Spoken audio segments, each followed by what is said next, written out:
कि हम दोस्ती का हाथ भी बढ़ाना जानते हैं, और अगर कोई हमारी गर्दन की तरफ हाथ उठाएगा तो वो हाथ काटना भी जानते हैं। पाकिस्तान बर्मा नहीं है और वो दिन के वक्त ख्वाब देखना छोड़ दें। अल्लाह ताला की मेहरबानी और करम से पाकिस्तान की अफवाज हर साजिश और हर इंट्रूजन का मुंह तोड़ जवाब देने के लिए न सिर्फ तैयार है बल्कि मुकम्मल तौर पे अहल भी है। अस्सलाम वालेकुम।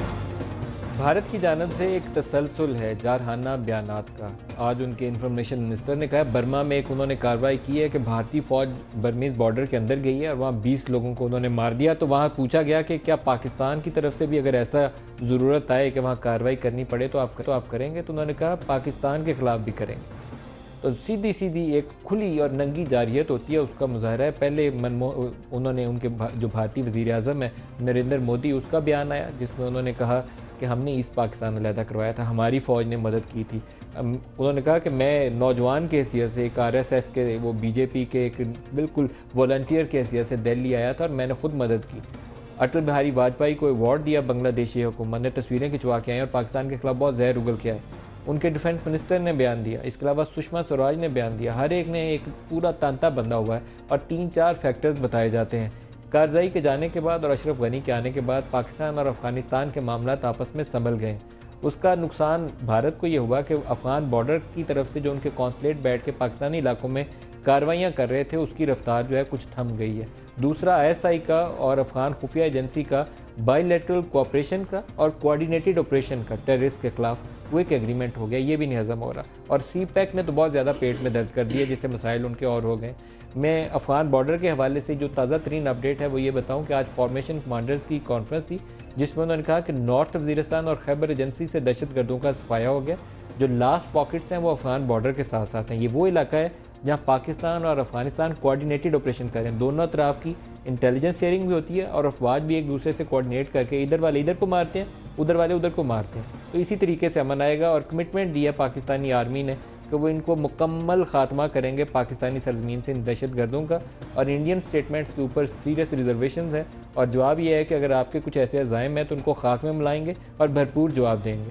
इसके ऊपर आज पूरा प्रोग्राम हम डिस्कस करेंगे कि ये हीट इतनी ऊपर क्यों गई और हमारा रिस्पांस क्या होना चाहिए। इस वीडियोज़ में हमारे साथ हैं नईमुल हक साहब पाकिस्तान तहरीक इंसाफ से और मौला बख्श चांडियो साहब पाकिस्तान पीपल्स पार्टी से, दोनों को वेरी वार्म वेलकम।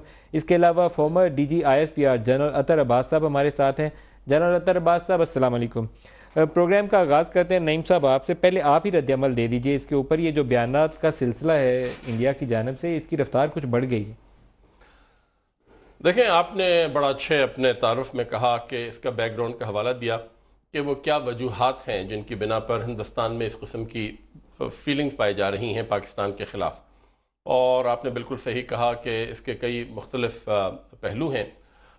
हिंदुस्तान और पाकिस्तान और ख़ास तौर पर मोदी जो गवर्नमेंट है उसका बैकग्राउंड एक तारीख़ी बैकग्राउंड है जो हमेशा से पाकिस्तान और मुसलमानों के ख़िलाफ़ उनके जहन में समझ लें उनकी जड़ें जो है ना वो एंटी पाकिस्तानी फीलिंग से अभी नहीं, ये 50 साल से चली आ रही हैं। RSS और ये इनका जो एक्सट्रीमिस्ट, फिर गुजरात में जो वाक़यात हुए मुसलमानों के ख़िलाफ़, तो मुझे कोई हैरत नहीं हुई कि मोदी हुकूमत जिसमें एक भी मुसलमान नहीं है और जितने भी इनके मेंबर पार्लियामेंट हैं एक भी मुसलमान मेंबर पार्लियामेंट नहीं है। हालांकि हिंदुस्तान की 30% आबादी जो है, बल्कि 20-25% आबादी मुसलमानों की, तो इसमें कोई हैरत की बात नहीं।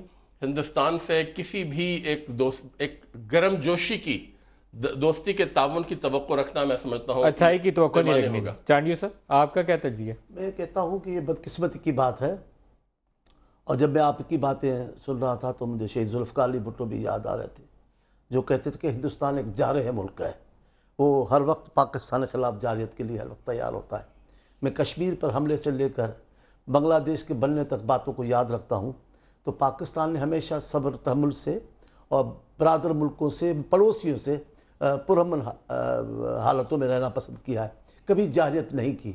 ये नहीं कि कमज़ोर हैं, ईमान की क़ुव्वत अपनी जगह पर, लेकिन अफवाज पाकिस्तान की ताकत की जो मुल्कों के लिए ज़रूरी है हमारे पाकिस्तान के लिए, वो भी अभी पुराने ज़माने वाली फ़ौज हमारी नहीं है। अब पाकिस्तान एक एटमी क़ुव्वत है, उनको होश से के नाखून लेने चाहिए।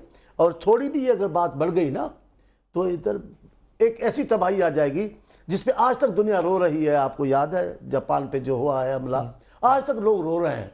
यहाँ इनका दिमाग काम नहीं करता।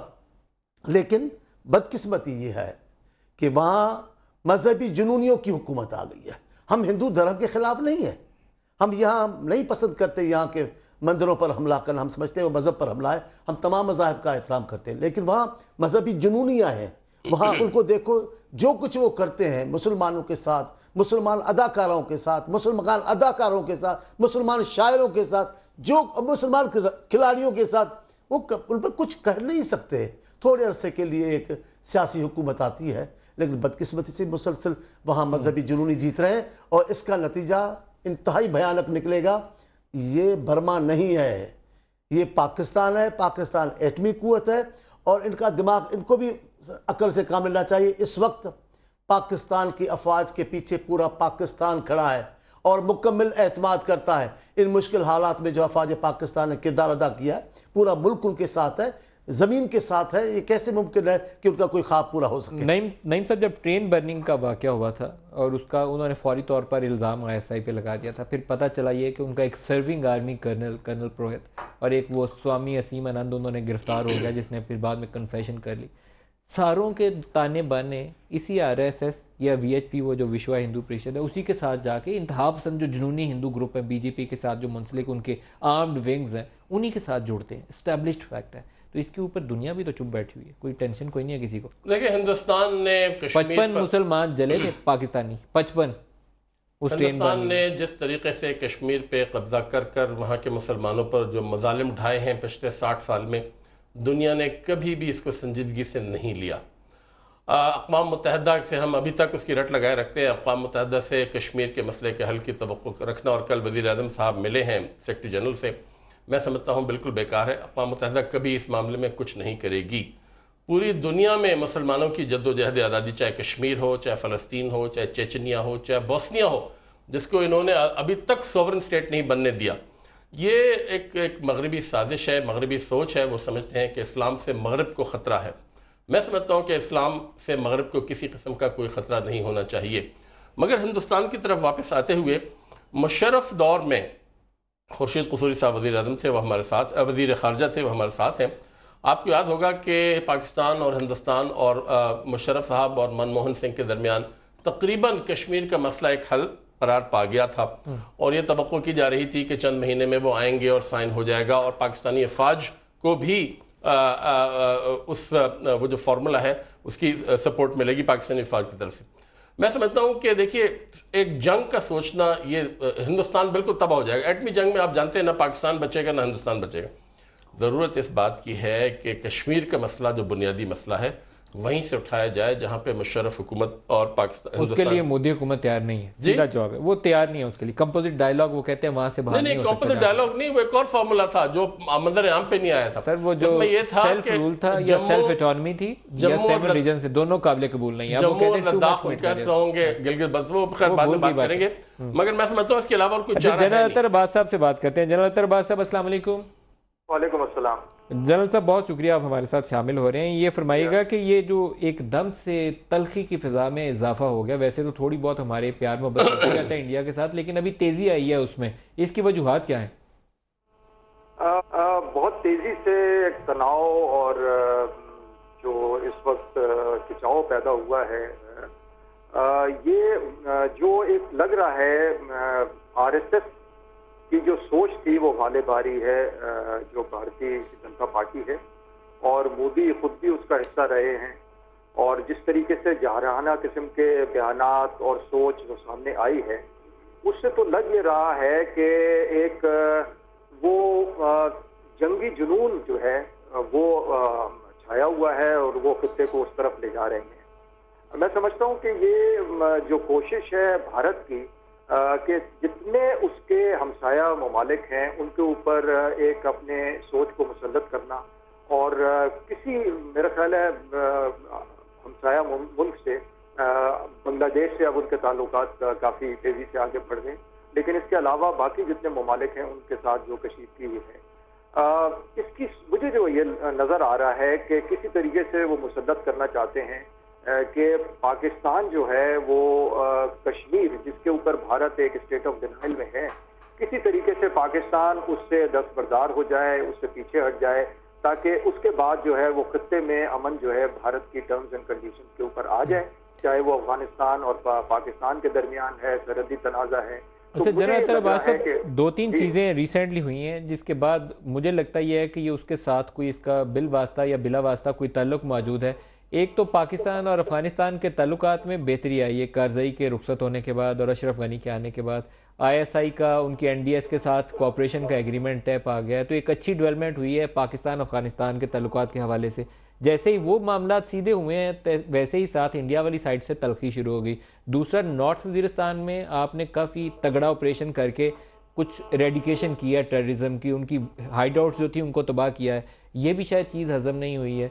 बलूचिस्तान के अंदर, कराची के अंदर हमारी फोर्सेस पेनिट्रेट किए हैं, तो उसके साथ साथ CPEC हो गया, आपका चाइना पाकिस्तान इकनॉमिक कॉरिडोर हो गया। ये तो एक तरफ हो रही थी डेवलपमेंट्स, तो दूसरी तरफ इंडिया वाली साइड हीटअप हो गई है। कुछ आपको लगता है कि इन चीज़ों का आपस में कोई ताल्लुक है? जी बिल्कुल नज़र आ रहा है ये ताल्लुक जो है।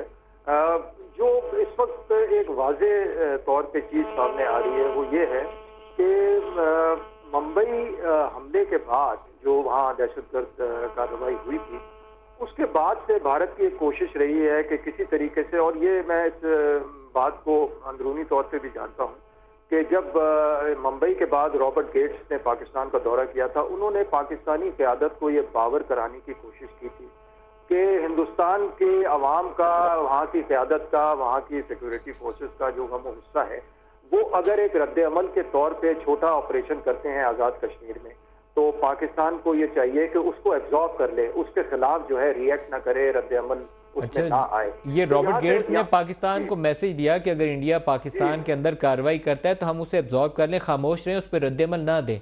एग्जैक्टली। जब आपको याद है पहले वो हिंदुस्तान गए थे, उसके बाद वो पाकिस्तान आए थे, तो मैं समझता हूँ कि उस वक्त खैर उनको मुंह तोड़ जवाब दिया गया था कि जी ये मुमकिन नहीं है कि पाकिस्तान इसको एब्जॉर्ब कर ले, क्योंकि यहाँ तो बिल्कुल एक जो हालात हैं जिस किस्म के होंगे, वो फिर हुकूमत के लिए और फौज के लिए उसको संभालना मुश्किल हो जाएगा। तो इस वजह से वो मामला वहीं ठप हो गया है। मुझे ये लग रहा है कि इस वक्त जो जिस तरीके से जो बीजेपी अपना एक मैंडेट लेकर आई है, जो उनकी इलेक्शन से पहले जो बयानात या जिस किस्म की सोच रही है, वो भी इसी कोशिश में हैं लगे हुए कि अगर किसी किस्म की एक कार्रवाई करके वो अपना एक बरतरी मुसल्लत कर लें और अपनी आवाम को बता दें कि हमने जो है वो पाकिस्तान के साथ मामला बराबर कर दिया है। तो मुझे लगता है ये उस तरफ ले जाने की कोशिश कर रहे हैं, जो कि बहुत खतरनाक सूरत है। अच्छा जनरल तक जो अभी आपने बात बताई ये बड़ी इंपॉर्टेंट है। उस वक्त ये बहुत बात छपी थी कि वो इंडिया की जानिब से इस तरह का मैसेज अमेरिका ने पाकिस्तान को दिया है, आपने आज उसको इंडोर्स कर दिया, लाइन ड्रॉप हो गया। जी दोबारा लाइन कनेक्ट करते हैं तो इसका जवाब देते हैं। देखें ये उन्होंने एक वाक़े का हवाला दिया, बॉम्बे हमलों के फ़ौरन बाद हुआ था, और उस वक्त उन्होंने यहीं ना रखा, बल्कि ये भी कहते थे कि ये जो हमारे साथी लाहौर में बैठे हुए हैं, यहाँ पे भी ज़रूरत पड़े तो इनके भी हेडक्वार्टर्स के ऊपर हमला कर दें। मुरीद के में मैं एक आपकी हुकूमत थी, आप इससे ज़्यादा वाकिफ होंगे। उस वक्त पीपल्स पार्टी के जरदारी साहब सदर थे। हमारा तो अब भी मौक़िफ़ है, और हमारे पास हर पाकिस्तानी लश्कर तैयबा के हवाले से यही कहा था ना उन्होंने कि या अमेरिका में 2-4 चीज़ें चला लें या कश्मीर में कुछ कर लें तो चुप रहिएगा। मैं किसी भी पार्टी के अभी इस वक्त कौमी मामला है, मैं किसी को बड़ी इंपॉर्टेंट स्टेटमेंट दिया उन्होंने, बात की, लेकिन हिस्टोरिक फैक्ट है जो आज दोबारा लेकिन पाकिस्तान पीपल्स पार्टी की जो कौमी पॉलिसी है उस पर तो कोई शक शुबे की गुंजाइश नहीं होती। वो तो उन्होंने कहा जनरल तरबाज ने कि हमने तगड़ा जवाब दिया। अभी आप जनरल साहब ने एक बात की है कि अमेरिका ने ये मैसेज दिया। 71 में क्या था, बांग्लादेश में भी यही अमेरिका ने पॉलिसी अपनाई, जनाब यूं होगा तो हम यहाँ हमला नहीं करेंगे, ये नहीं करें, बगैर उनकी मदद के। कब उसने कोई ऐसी बात की है?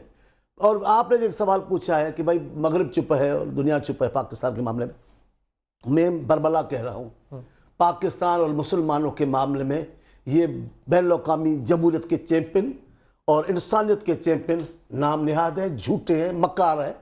कहीं इनको मुसलमानों पर कोई इंसानियत की बात नज़र नहीं आती, न बर्मा में आती है, न फ़लस्तीन में आती है, न कश्मीर में, कहीं भी नहीं।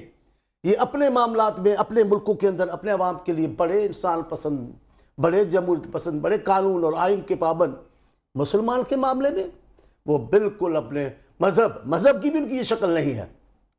जुनूनी बन के अमेरिका हो, बरतानिया हो, पूरा यूरोप हो, अभी जो डेनमार्क ने जो वहां हुआ है, पूरा दुनिया बर्मा में जितने लोग मुसलमान मर रहे हैं कोई पूछ ही नहीं रहा। बर्मा तो लतीफ साहब ऐसी है। साहब दोबारा लाइन पे आ गए। जनरल साहब आपकी बात दरमियान में थी। आज जो उनके वजीर का बयान है, वो वदन सिंह राठौर उनके इंफॉर्मेशन मिनिस्टर हैं, उनका बयान उसी कॉन्टेक्स्ट में है जिसका आपने जिक्र किया कि रॉबर्ट गेट्स ने ये मैसेज दिया था। तो आज उसने ऐसी ही बात की, बर्मा में भारतीय फौज ने कार्रवाई की, 20 लोगों को मार दिया। तो उसने कहा कि वेस्टर्न साइड से पाकिस्तान की तरफ भी ऐसी कार्रवाई की ज़रूरत पड़ी तो कर गुजरेंगे। तो पाकिस्तान और बर्मा को उन्होंने एक ही सफ में खड़ा कर दिया कि वहाँ पे भी घुस जाएंगे। जी हेलो, आप क्या मुझसे जवाब चाहते हैं? जी जनरल दरबार साहब आपसे। जी देखिए, मैं ज़ाती तौर पे समझता हूँ कि ये हर बयान का जवाब, रद्द अमल वहाँ के मुख्तलिफ वज़रा जो है इस खारजा अमूर के ऊपर बोलने लगे हैं, जो कि उन्होंने एक हाइप क्रिएट कर दी है।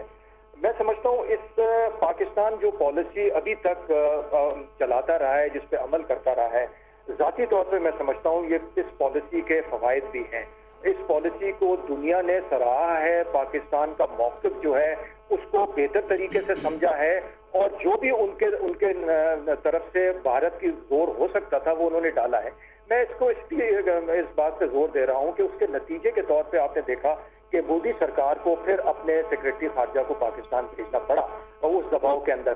तो बजाय इसके कि हर जूनियर मिनिस्टर और उसके एक बयान के ऊपर यहाँ के 3 वज़रा एक साथ बोल पड़े, मेरी समझ में नहीं आ रहा कि क्यों नहीं एक वेल मेजर्ड रिस्पॉन्सिबल स्टेटमेंट जो है वो वजारत खारजा की तरफ से जाए, बजाय इसके कि हर वजीर उस पर अपना रद्द अमल का मुजाहरा करने लगे।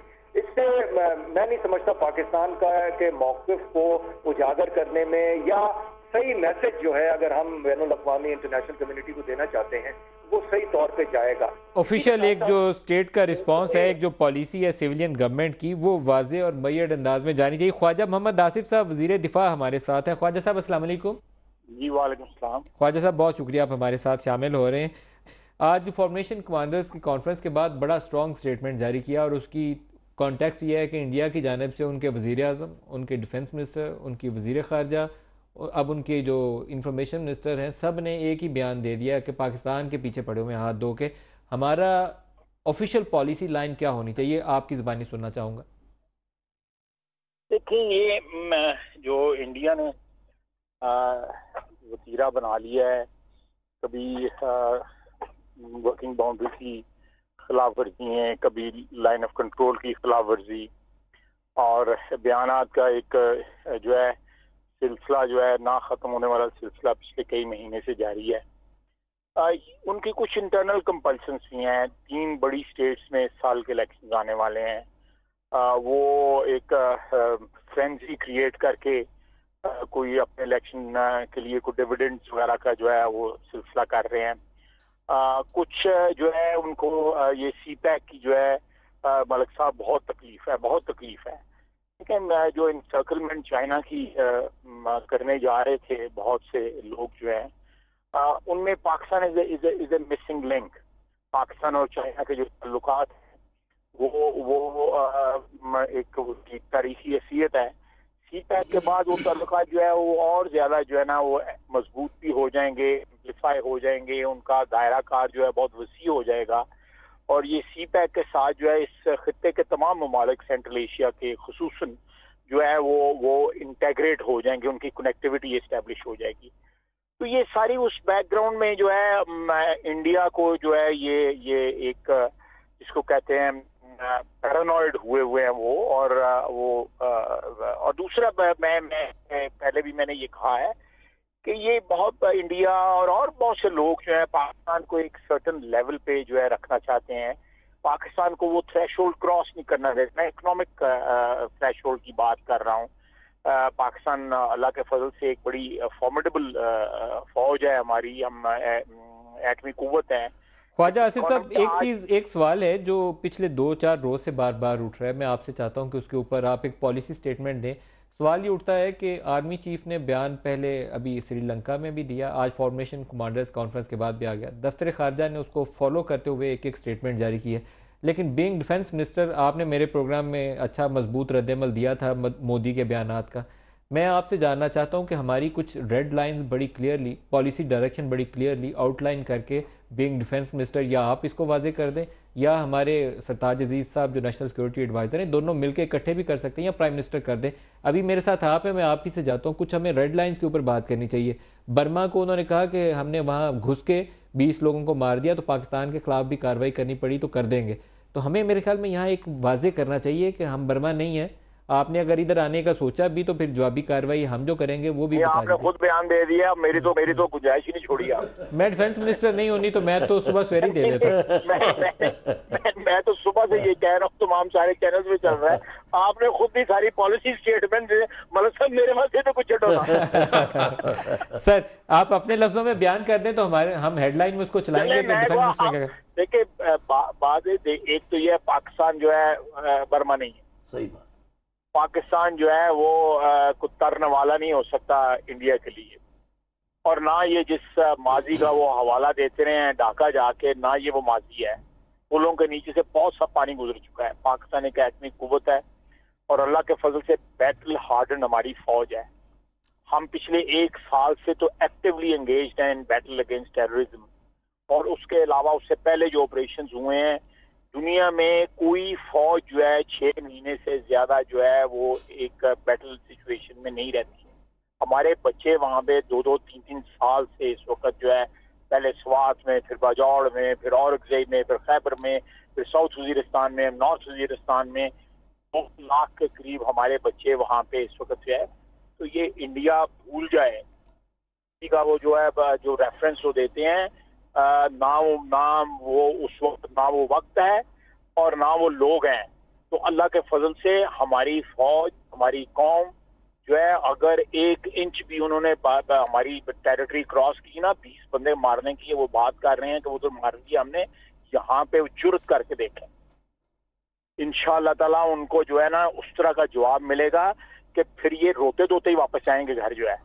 एक लास्ट क्वेश्चन पूछ लूं आपसे। आपने ऑपरेशंस का जिक्र किया दहशतगर्दी के खिलाफ ज़रब-ए-अज़्ज़ के हवाले से। आज फॉर्मेशन कमांडर्स ने अपनी एक कामयाबी जो है उसको बड़े वाज़े अंदाज में डिक्लेयर किया उसी स्टेटमेंट में। बीइंग डिफेंस मिनिस्टर आपसे भी पूछ लूं, उन्होंने कहा कि नॉर्थ वजीरिस्तान से हमने दहशत गर्दों का खात्मा कर दिया और खैबर एजेंसी से भी।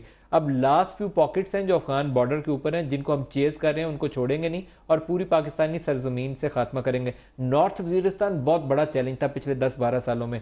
आप being defence minister, being a government minister, आप सेटिस्फाइड हैं, मुतमईन है कि वहाँ दहशत गर्दों का मुकम्मल सफाया हो गया? देखिए बिल्कुल 100% उनका जो इंफ्रास्ट्रक्चर है वो तबाह कर दिया गया है। दुनिया सारी जो है नॉर्थ वजीरिस्तान की बात करती थी, हमने कुर्बानियां दी है ना, हमने प्राइस पे किया उसको खत्म करने के लिए। हमारी मदद को तो कोई नहीं आया, ना किसी ने हमारी ट्रूप्स की मदद भेजी है, ना कोई हमारी जो है लॉजिस्टिक मदद की है, ना किसी ने फाइनेंशियल मदद की है। पाकिस्तान ने अपने बलबूते पर, पाकिस्तान की फौज ने अपनी कुव्वते बाजू के ऊपर ये चीज जो है खत्म की है। हमारे अर्बन सेंटर्स में जो एक्सट्रीमिस्ट मुतशद्दिद सोच वाले लोग बैठे हुए हैं और वो वक्तन फक्तन कार्रवाई करते रहते हैं। मसलन ये कोयटे में अभी रिसेंटली कार्रवाई हुई है, लेकिन आप देखें कि हमारा लोगों को पकड़ने का, उनको रिकवर करने का वो जो है पहले से बहुत ज्यादा एक्टिवली हमारी पुलिस भी, हमारी इंटेलिजेंस एजेंसीज भी वो काम कर रही हैं। तो ये इंशाल्लाह ताला ये मॉप अप रह गया है, ये बिल्कुल क्लियर हो जाएगा। और हिंदुस्तान जो है वो उसका ये भी इंटेंशन है कि we would walk down with this war for last more than a decade. उनका ख्याल था कि पाकिस्तान जो है वो एक नए महाज के ऊपर जो है एंगेज हो गया हुआ है और यहाँ से इसको ईस्टर्न महाज से भी एंगेज किया जाए ताकि ये लोग जो है इनको अपनी पड़ी रहे हर वक्त जो है। लेकिन इंशाअल्लाह ताला जो है ये हम कोई जो है वो बर्मा नहीं है। मैं बर्मा के मतलब कोई ऐसी बात नहीं करना चाहता, लेकिन पाकिस्तान है, एक एटमी कुव्वत है। लेकिन मैं फिर आखिर में एक जरूर बात कहूंगा कि ये एक न्यूक्लियर हॉलोकॉस्ट वाली बात है अगर इंडिया और पाकिस्तान जो है उनमें जंग छिड़ जाए। बहुत शुक्रिया ख्वाजा मोहम्मद आसिफ साहब, आप हमारे साथ रहे। जी कर लीजिए पूरी कर लीजिए स्टेटमेंट पूरी कर लीजिए। कल दुशंबे में प्राइम मिनिस्टर साहब की ख्वाजा साहब अपनी स्टेटमेंट पूरी कर रहे थे, उन्हें स्टेटमेंट पूरी कर लेने दीजिए, लाइन ड्रॉप हो गई शायद उनकी। ब्रेक ले लें, फिर दोबारा ख्वाजा साहब अगर स्टेटमेंट पूरी करना चाहें तो बाद में उन्हें ले लेंगे। ब्रेक ले लें जी, ब्रेक से वापस हाजिर होते हैं हमारे साथ ही।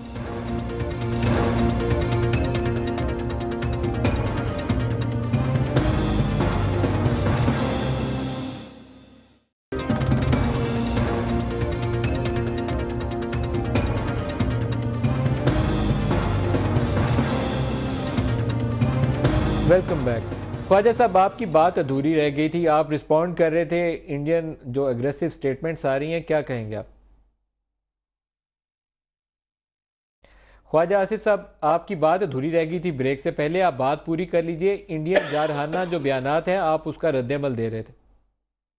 जी, मैं मलिक साहब, कमर्शियल आपके लिए बड़ी इंपॉर्टेंट होती है, तो आपने कमर्शियल ब्रेक पे जाना था तो आपने मेरी लाइन काट दी, लेकिन मैं फिर भी काटी मैंने नहीं थी, कट खुद गई सर आपकी। नहीं, वो किसी और ने काट दी होगी। मैं मलिक साहब एक बात यहाँ पे करना चाहता हूँ, अगर आप मुझे इजाजत दें सर, कि ये तमाम जो इश्यूज हैं, मसलन कश्मीर का इशू है इस वक्त कश्मीर में, जो आप ये तो बयानात जो है बिल्कुल सही कर रहे हैं, हमारे बयानात जो है ले रहे हैं, उनको नशर कर रहे हैं, लेकिन जो बेसिक वजह है जिसके ऊपर ये सारी जो है हमारी सिक्योरिटी पैराडाइम हिंज करती है कश्मीर का इशू, आप चैनल दिखाते नहीं है। वहां पे पीटीवी दिखाता है कि वहां पे जो है कश्मीरी अपने शहीदों की लाशें उठा रहे हैं, जनाजे उठा रहे हैं, माएँ बहनें बेटियां जो है बहन कर रही हैं, उनकी मैयतों पे पाकिस्तानी झंडा लहराया जा रहा है, कौमी तराना पाकिस्तान का गाया जा रहा है। ये कमर्शियल चैनल जो हैं ये कब इस पैसे की दौड़ में से निकलेंगे और ये कोई ऐसी बात करेंगे जिसमें कोई पाकिस्तान की भी खिदमत होती हो? सारी खिदमत सर देखें, समर टीवी खिदमत कर रहे हैं इस वक्त नेशनल इश्यूज को लेकर बहस कर रहे हैं। मैंने कहीं कश्मीर का, लेकिन टोटल सारे का सारा जो है हमारा झगड़ा जो है इंडिया के साथ वो कश्मीर का, वो एक पूरी जनरेशन के ज़हन से महव हो रहा है। आप लोग जो है ये चीज भी जो है मैं बयान दे रहा हूँ इंडिया के जो लीडरशिप है उसके रिस्पांस में, ये अपनी जगह जरूरी है, लेकिन जो चीज जिससे ये सारी चीज जो है जिसका जो मंबा है, इसका जो प्रॉब्लम है, उसको भी तो लोगों को अंडरस्टैंड करवाएं ना। कश्मीर का इशू कल प्राइम मिनिस्टर ने ख्वाजा आसिफ साहब, एक चीज जो गवर्नमेंट लेवल के ऊपर आपको करने की बहुत जरूरत है। आप कमर्शियल ब्रेक आ जाएगी, मेरी बात आप बात पूरी कर लीजिएगा। एक चीज मैं जरूर कहूँ कि हमने जब कॉन्फिडेंस बिल्डिंग मैयर शुरू किए थे इंडिया के साथ, तो इंडियन जो फिल्में हैं वो अपने सिनेमा घरों में दिखाने की इजाज़त दे दी। पूरी इंडियन फिल्में हमारे सिनेमाओं में चल रही हैं। ये स्टेट की पॉलिसी है, ये मैं नदीम मलिक नहीं ले सकता। उनके जितने फिल्म स्टार्स हैं वो इस वक्त पाकिस्तानी प्रोडक्ट्स की जितनी कमर्शियल्स हैं, वो लॉन का इश्तहार हो या मोबाइल फ़ोन का इश्तहार हो, उसमें आपको इंडियन स्टार्स नजर आएंगे। स्टेट पॉलिसी में कुछ चीज़ें आपको पॉलिसी लाइन में ड्रॉ करनी चाहिए, वो हमने की नहीं है। हमने वो सारा कुछ दरमियान में बलिया कर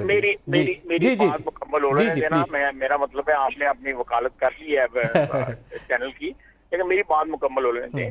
कल बान की मून के साथ प्राइम मिनिस्टर की मीटिंग हुई है, उसमें हमने ये रेज किया है, प्राइम मिनिस्टर ने ये रेज किया है ये इशू कि कश्मीर का जो प्लेबिसाइड का रेजोल्यूशन है वो इस वक्त अनफिनिश्ड एजेंडा, जिस तरह चीफ ऑफ आर्मी स्टाफ ने कहा था, या एक ऐसी जो आउटस्टैंडिंग चीज है पिछले 60-65 साल से जो है वो आ रही है, तो ये कब होगा?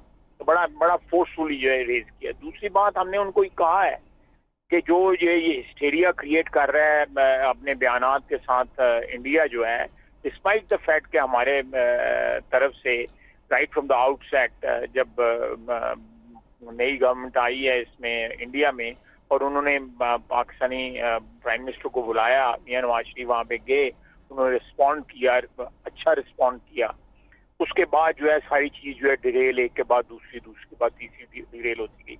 ये सारी चीज़ें हमने यूएन सेक्रेटरी जनरल के साथ कल रेज की हैं, which is the highest forum, जो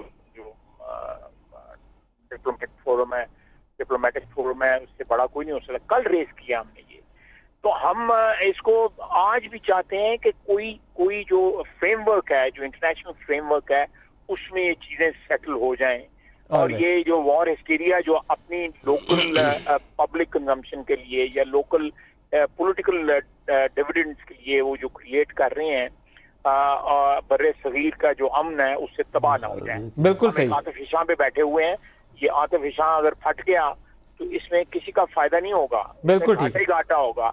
लेकिन एक बात है कि ये ख्वाजा साहब, मैं यहाँ अब आपका शुक्रिया अदा करूंगा। मेरे पास यहाँ स्टूडियो में गेस्ट है, मैं उनसे भी रद्द-ए-अमल ले लूँ। ख्वाजा मोहम्मद आसिफ साहब बहुत हमारे साथ रहे। मौला बख्श चांडियो साहब पहले आपसे नहीं, मेरी बारी पहले चांडियो साहब खुदाफिज पहले आप ये भी इनसे बात हुई थी, मैं बड़ी देर से इंतजार कर रहा हूँ। आप ये मेरे भाई हैं, इनकी देखिए मैं कुछ कहना चाह रहा हूँ। अगर आप पाकिस्तान और हिंदुस्तान के ताल्लुकात की तारीख पर रोशनी डालें तो आपको पता चलेगा कि सबसे अच्छे पाकिस्तान और हिंदुस्तान के ताल्लुकात उस वक्त उस ज़माने में हुए थे जब हेड्स ऑफ द स्टेट्स के ताल्लुकात अच्छे थे।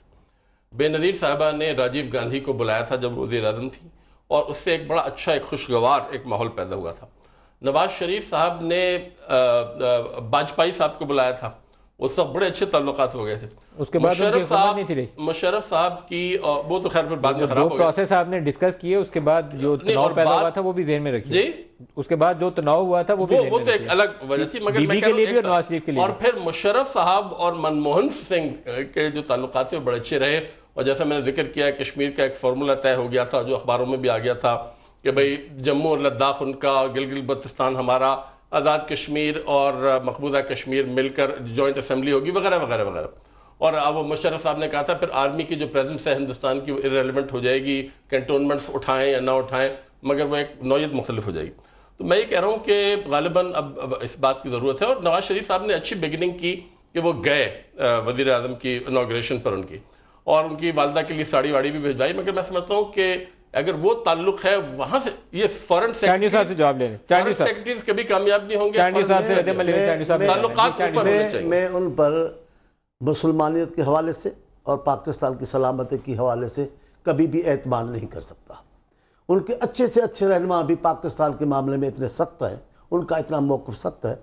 हम कांग्रेस को हम समझते कि हमारी पाकिस्तान की पॉलिसी बुक की बुनियाद पर एक दोस्त पार्टी थी जो आती थी, लेकिन उनके रहनुमाओं ने भी जो गुफ्तगू पाकिस्तान के बारे में वक्त ब वक्त की है वो कोई पाकिस्तानी भूल नहीं सकता। जितना भी नुकसान पहुंचा किसी हुकूमत ने हिंदुस्तान के लिए, चाहे वो चैंपियन हो जमहूरियत की, वो पाकिस्तान के मामले में एक ही रवैया रखते हैं। अभी ये इनसे बर्दाश्त नहीं होगा। ये जिन कुव्वतों को इस्तेमाल करते थे पाकिस्तान में मुल्क के खिलाफ, उनका कला कमा होने लगा है। अफगानिस्तान को ये इस्तेमाल करते थे, अफगानिस्तान उनका हेडक्वार्टर बना हुआ था, वो हिंदुस्तान के इंतहाई करीबी मुल्क में शुमार होता था ज़ाहिर शाह साहब के ज़माने से लेकर। लेकिन पहली बार जैसे ये वाक़या पेशावर का हुआ, जनरल राहिल शरीफ साहब वहाँ गए और जो उनके साथ बातचीत हुई, ज़ाहिर है हम जो मीडिया में आ रहा है वो पढ़ रहे हैं, लेकिन जो उनका सख्त मौक़िफ़ हुआ, फिर हुकूमत सियासी पार्टियों का उन्होंने जो सपोर्ट की है उनको, तो उसकी वजह से वो काफ़ी अब हट गए और अभी वो बिल्कुल गैर जानिबदार बन रहे हैं कि जनाब हम मिलकर दहशतगर्दी को ख़त्म करेंगे, ये हमारे मुल्क का नुकसान है। उसके बाद ये चीज़ इंडिया को नहीं, और दूसरे जिन लोगों को वो यहाँ अपने किराए के पिट्ठू बनाकर इस्तेमाल कर रहा था, वो धड़ाधड़ मौत का निशाना बनते जा रहे हैं। तो जाहिर है यहाँ पर सुकून हालात की कामयाबी है, ये भी उनके लिए काफ़ी मुश्किल बनी। एक ब्रेक ले लें जी, ब्रेक ले लें, हमारे साथ रहिएगा।